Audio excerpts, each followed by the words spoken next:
Hey guys, இன்னைக்கு நம்ம பார்க்க போற படம் ரொம்பவே டிஃப்ரெண்டான கான்செப்ட்ல உள்ள ஒரு படம். என்ன கான்செப்ட்னா, ஏதோ ஒரு உருவம் உங்களை துரத்துது. நீங்க என்ன பண்ணுவீங்க? அதுட்டேருந்து தப்பிக்க பார்ப்பீங்க.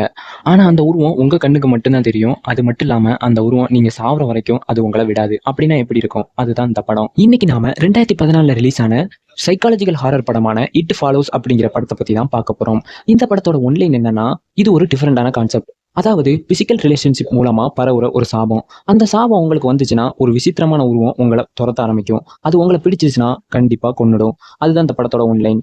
கதைய பத்தி பார்த்தோம்னா, படத்தோட ஹீரோயின் அவளோட பாய் ஃப்ரெண்டு கூட டேட்டிங் போறா. அன்னைக்கு நைட் 2 பேரும் க்ளோஸா இருக்காங்க.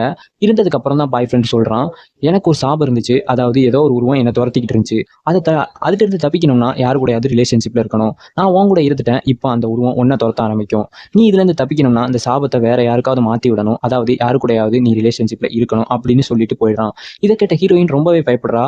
அது மட்டும் இல்லாம அவ பாய் ஃப்ரெண்ட் சொன்ன மாரியே ஏதோ ஒரு உருவம் இவள தொரத்த ஆரம்பிக்குது. எப்படி நம்ம ஹீரோயின் அவ ஃப்ரெண்ட்ஸ் கூட சேர்ந்து அந்த சாபத்துல இருந்தும் அந்த உருவத்துல இருந்தும் தப்பிச்சாலா இல்லையாங்கிறது தான் இந்த படத்தோட மீதி கதை. இந்த படத்தோட பெரிய பிளஸ் பாயிண்டே எந்த ஒரு ஜம்ப் ஸ்கேருமே இருக்காது. அதாவது படம் ரொம்பவே பயமா இருக்கும், ஆனா ஜம்ப் ஸ்கேர் இருக்காது. அதுக்கு முக்கிய காரணம் இந்த படத்தோட கேமரா ஒர்க்கும் பிஜிஎம் தான். கண்டிப்பா இந்த படத்தை பார்க்கலாம். வழக்கமான ஹாரர் படம் பார்க்குறவங்களுக்கு இந்த படம் ரொம்பவே பிடிக்கும். ஏன்னா இது ரொம்பவே டிஃப்ரெண்டா இருக்கும். ஓகே கைஸ், இது ஒரு மஸ்ட் வாட்ச் சைக்காலஜிக்கல் ஹாரர் படம். இந்த படம் ஏற்கனவே பார்த்துருந்தீங்கன்னா மறக்காம கமெண்ட் பண்ணுங்க. இதே மாதிரி நிறைய படங்களை பத்தி பார்க்கலாம். பை.